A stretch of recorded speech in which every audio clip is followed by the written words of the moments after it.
In this video we're going to take a look at the fourth and final Pwn challenge that I solved from the Intigriti CTF. This one's called Bird, and I can't click on this now, the site's actually down, but the server is still up and running, and I've got the binary downloaded. It also came with a lib-c library, so I used Pwn in it, as was shown in the last video, to patch the binary basically to use that lib-c library. So if you missed that, you can go back and check that one. Let's just jump into some basic file checks here. So we'll have a look at the file type first of all. It's called Bird, 64-bit LSB executable. It doesn't have Pi enabled, and it's not stripped. You can see that it's set to use the local interpreter, and the same with lib-c as well.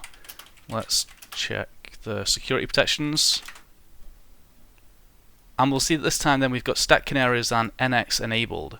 We've got no Pi, so we did see that on the first challenge, or the first two challenges, but we've not seen these protections enabled previously. So in our first challenge we were able to inject shellcode onto the stack and get it to execute, and in fact we were able to do that on our last challenge as well, but we did have to leak out the stack value and deal with an off by 1 buffer overflow to overwrite the last significant byte of the RBP. So this time we have to deal with the NX enabled being set, and the canary basically just means that we have these little tokens placed on the stack with a random value, and if they're overwritten with anything but the value that was assigned at the beginning of a function, then the program's going to crash and say stack smashing detected.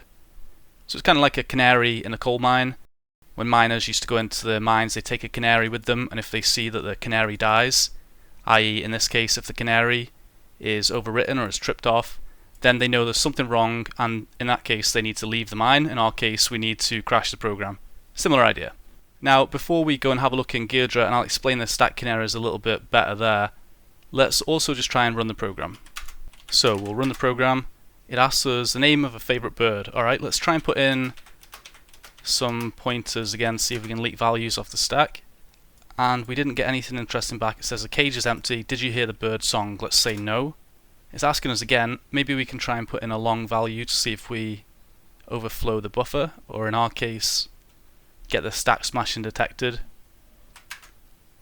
No, just exiting. Alright, so nothing particularly interesting there, and there weren't any other options for us to look at, so we're going to need to jump straight into analysing this with GDB or with Ghidra. Let's go over to Ghidra first. As usual, we'll go and start off at our main function, and we've got this banner function first of all. It's just printing out a banner, nothing particularly interesting. We've got this cage function, which is where we just got to. So already it looks like we're going to want to start renaming some stuff here. We can see we've got some values on the stack. In fact, we could go and highlight them down here and see what they equal in ASCII. So you can see the BDAD, BDDA. We can see that an XOR operation is occurring here, so it's going to loop through, let me convert this, 66 times. It's going to be XORing with 119. So we could take these values over to CyberChef or something like that and do the XOR operation. We would need to deal with the endianness, like we do whenever we're entering addresses manually, doing them in like reverse order, or reversing the order of the bytes. Or we can set up a breakpoint in GDB. So we can set up a breakpoint at the start here and see what these values are on the stack. It's actually easier for me than looking in this disassembler. And then we could set up another breakpoint after the XOR operations have occurred and see what this value now equals, and basically do that with each loop to see what these are doing a little bit better. I'm going to rename some of this stuff, so let's just say we've got sumVal. I don't really know what this is yet, so I'm just going to call that sumVal. Okay. Oh, I put a comment there. I meant to rename this. So that's only going to rename that first part, even though these continue on. So you could do like sumVal 1, 2, 3, 4, etc. I'm not going to bother with that. I'm going to rename this because I'm just used to seeing the loop counters with an I, and I think that's easier to look at. And let's see what else we've got. Let me move this over a little bit. Here we've got our null terminator, so I'll just call that null term. And here it's looping through each of the values it's XOR'd then and converting hex to ASCII. So we could say this is our ASCII val, and we have this comparison down here, str, which is taking in a haystack and a needle.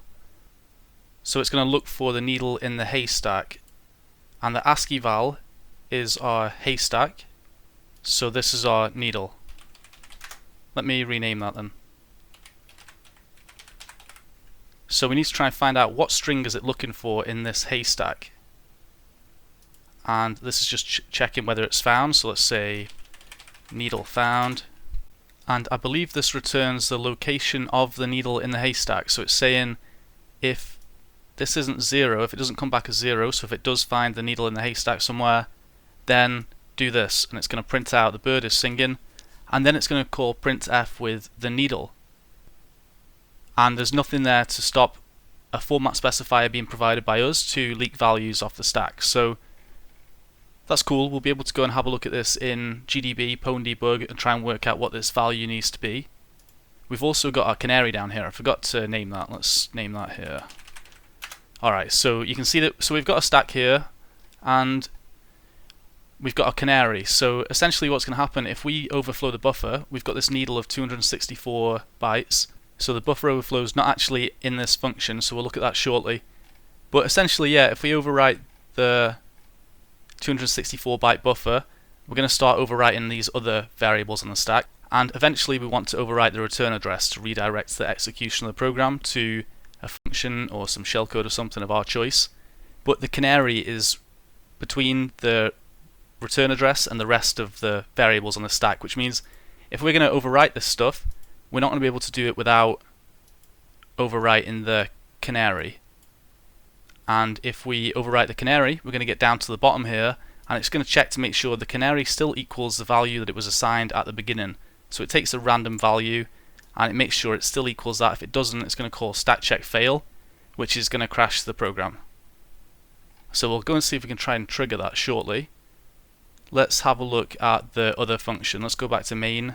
So we had this hex to ASCII and hex to int as well. I think these are just like custom functions to do this for us. We've also got a restart function, and again we've got a canary, so we'll have one of these in each function that we'll need to take care of.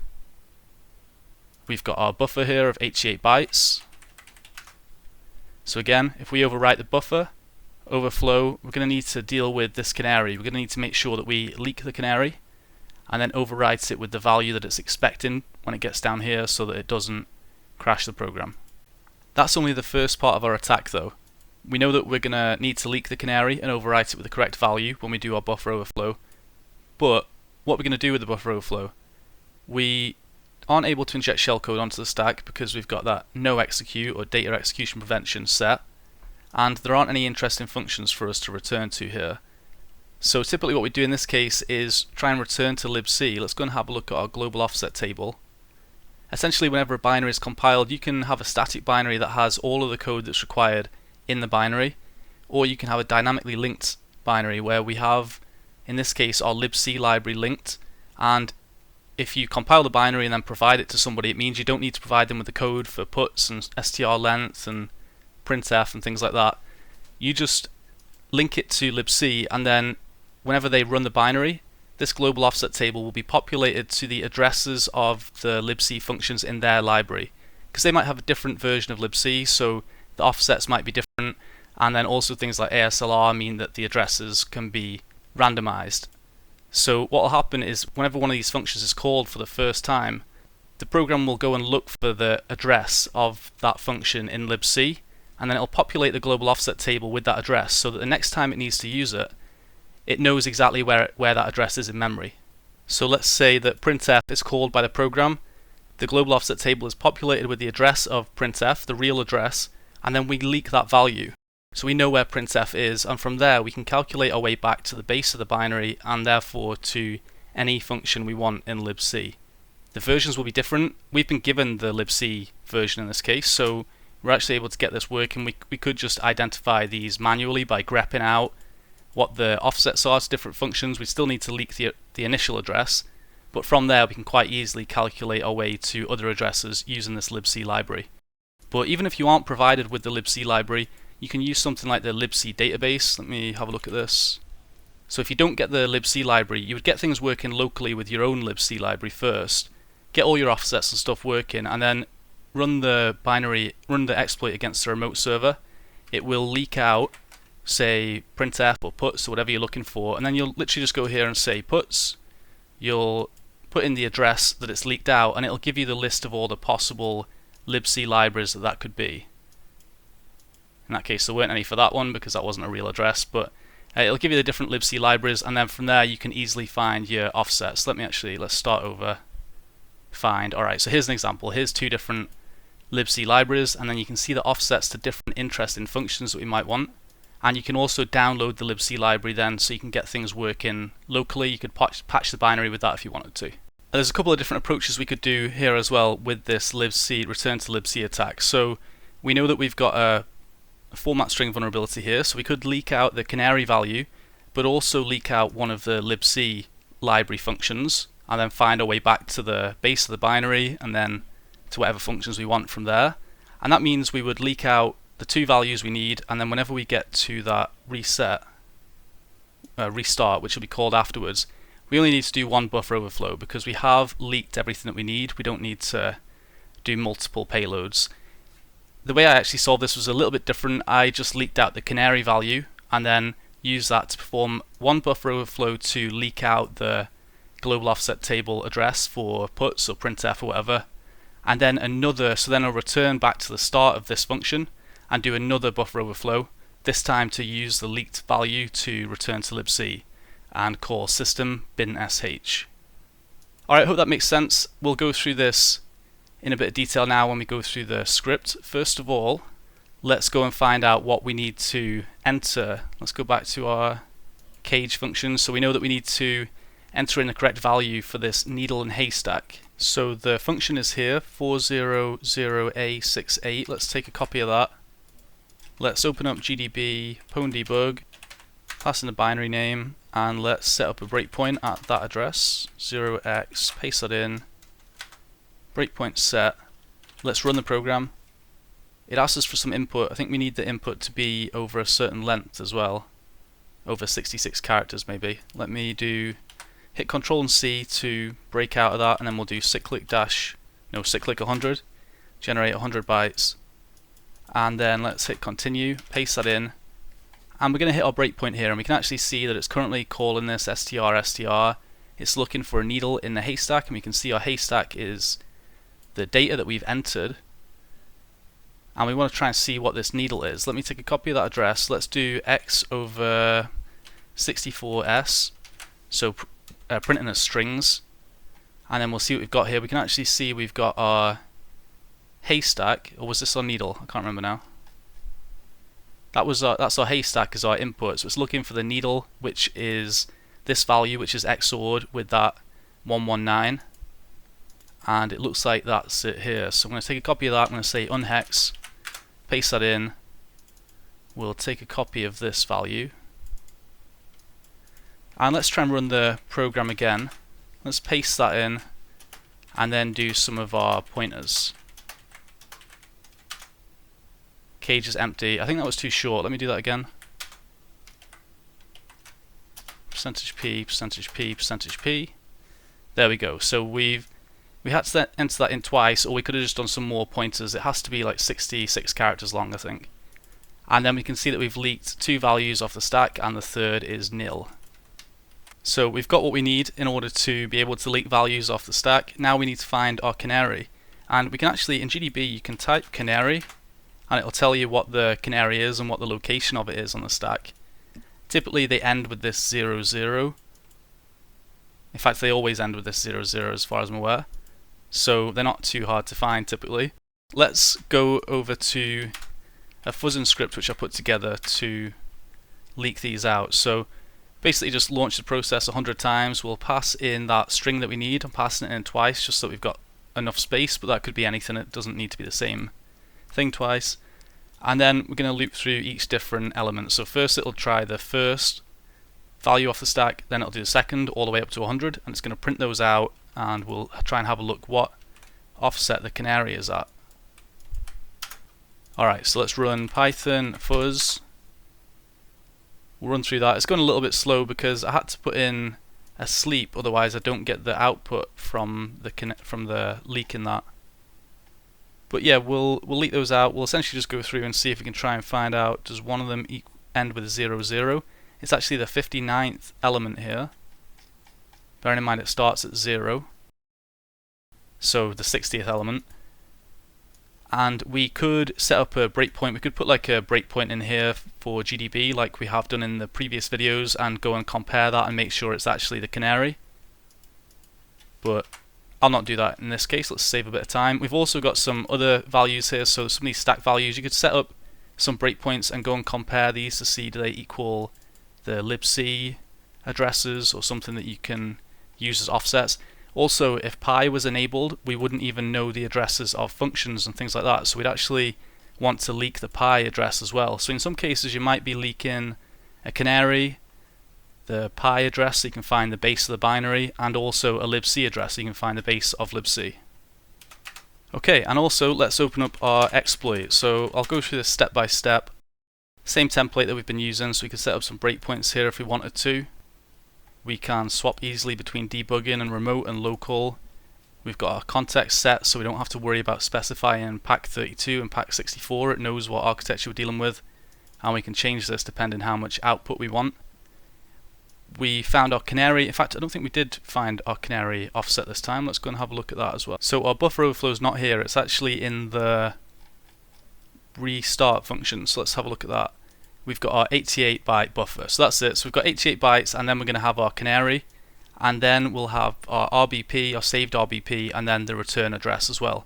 So we'll need to put that together in here. We'll see that shortly. You can see we've got our padding for our RBP, so we overwrite the saved RBP before we're going to get down to our return address here. So that's our offset anyway. Offset is 88 to our canary. We've got our lib-c set up here, which we patched the binary to use using pwnInit at the beginning. We've got a couple of ROP gadgets here, so pop RDI so that we can pop values into the RDI register. That's the calling convention, so RDI, RSI, RDX is the order of the parameters. If we're passing parameters to a function, that's how we would do it. If you were doing 32-bit, those parameters would be read off the stack instead. And they're just found with ropper, so we can go and do ropper -- file and pass in the binary, what's it called, bird. And we've got a ret instruction, so that's this one here. I've just taken the address of it. The same, you can go and look for pop RDI, or you can actually search here as well. Do search pop RDI, and there we'll find this one as well. The ret instruction is just for stack alignment, so sometimes things need to be 16-byte aligned. We'll look at that shortly as well. I'll try not to confuse things too much.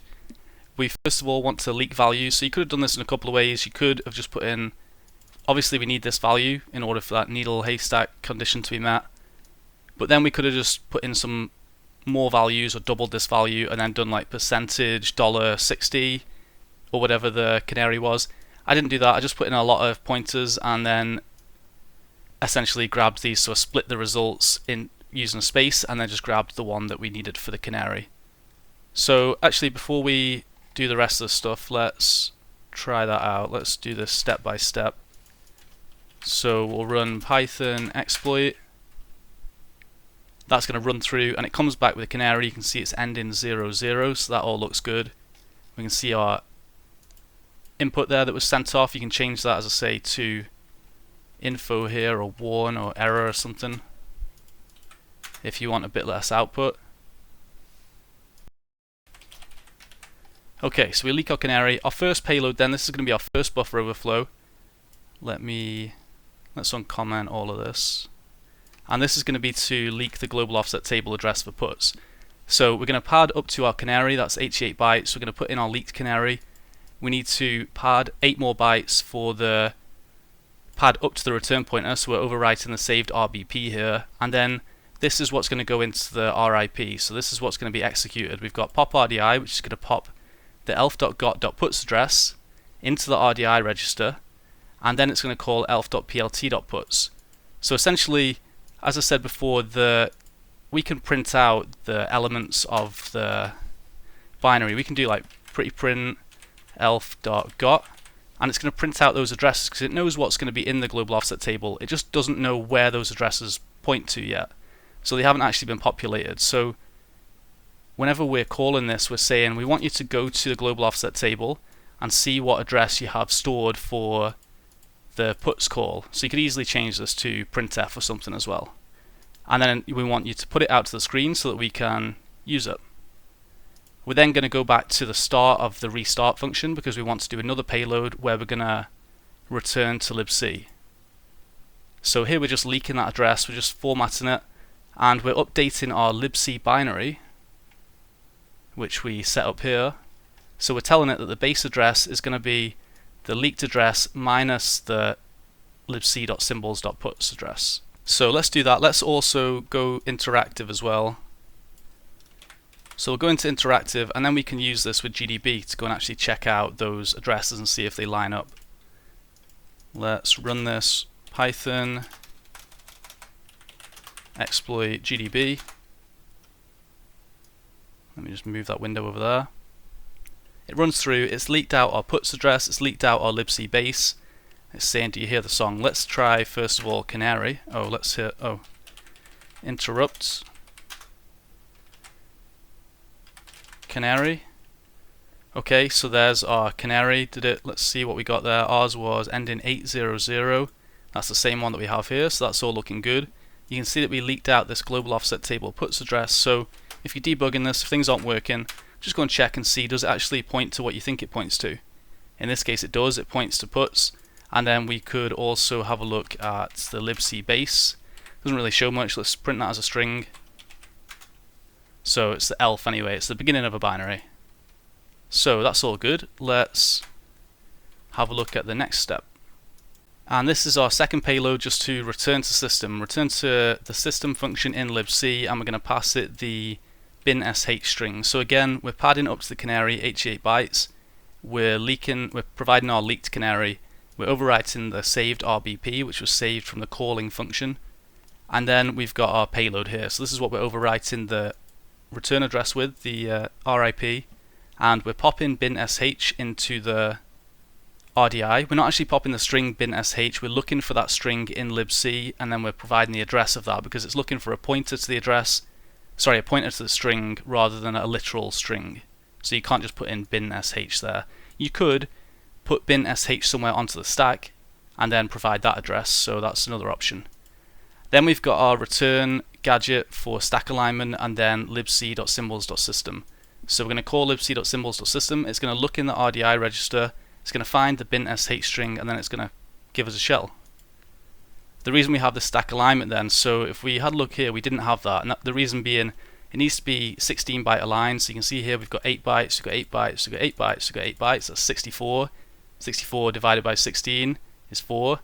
Whereas down here, if we didn't have that ret, we've got 8 bytes, 8 bytes, 8 bytes. That doesn't divide into, it's not divisible by 16, divisible. So that's why we've just got that return instruction there as well. Alright, that's it. So we're going to send off that second payload and we're going to get back our shell. Let's run Python exploit. It runs through that. We can check who am I. Seems to be working okay. So let's run it again. This time we'll do it against the remote server. Paste in the server address and port number. It runs through. We can have a look and see what files we've got. We've got a flag, so we'll just cat flag. And there we go. We love canaries that return to lib-c. Okay, so we've got our flag. Let's do a quick bonus exercise. Let's check out the one gadget tool. So this one gadget tool can be used to, rather than returning to lib-c, if we leak the lib-c address, we can add an offset to the lib-c function, which will just get a shell in one. So you can find this on the GitHub. It'll basically come back and give us possibilities depending on the lib-c library we're using. And then we can go and try them out. There'll be some conditions that might need to be met. So let's take a look at this one. Let's do LDD bird. It tells us what lib-c we're using. We know it's this one here in the local directory anyway. So let's take a copy of that. Let's do one gadget. You can install this gem install one gadget. And it'll tell us then, based on the lib-c library, there's a couple of different possibilities. You could provide this offset from the base of lib-c, but it needs the RSP, it needs these conditions to be met. So our RCX will need to be null, this is going to need to equal 0.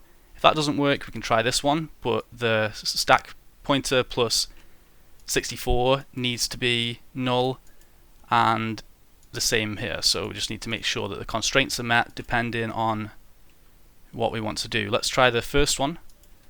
So we could set up a breakpoint and actually go and see do these match, and if not, we could potentially use some other RUP gadgets to make sure those conditions are met.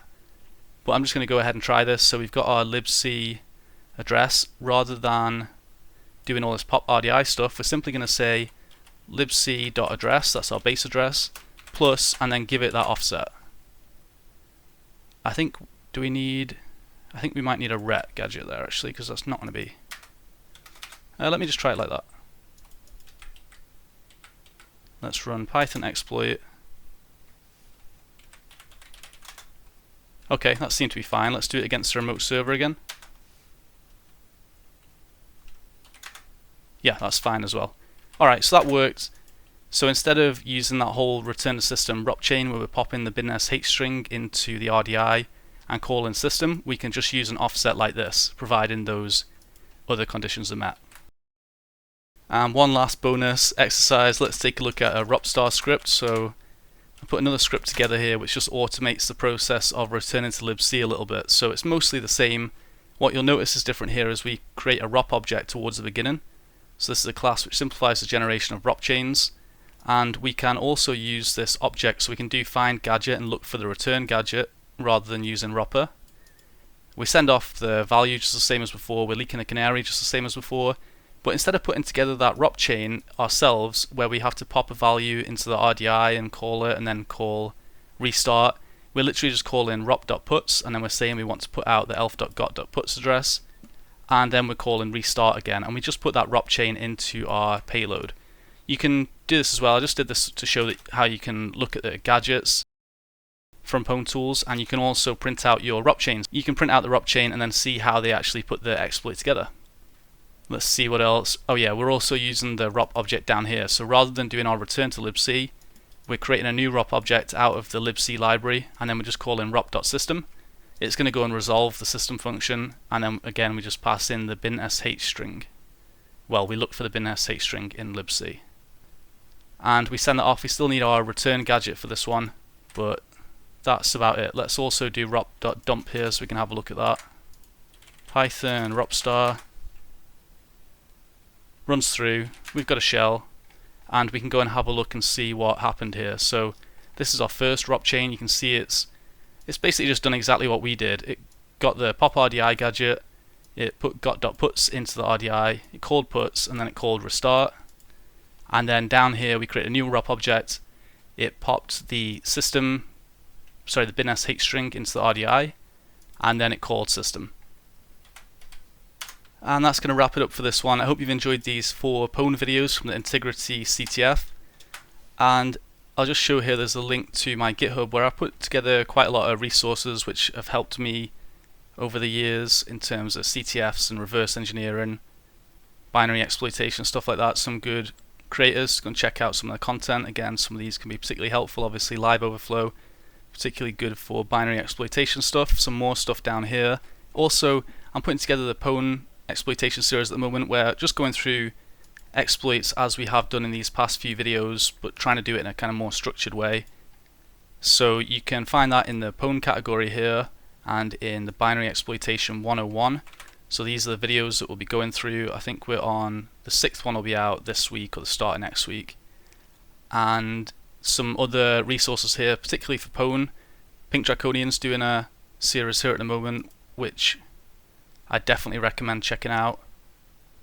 So yeah, I hope you've enjoyed this video anyway. If you have any questions or comments, leave them down below. Thanks.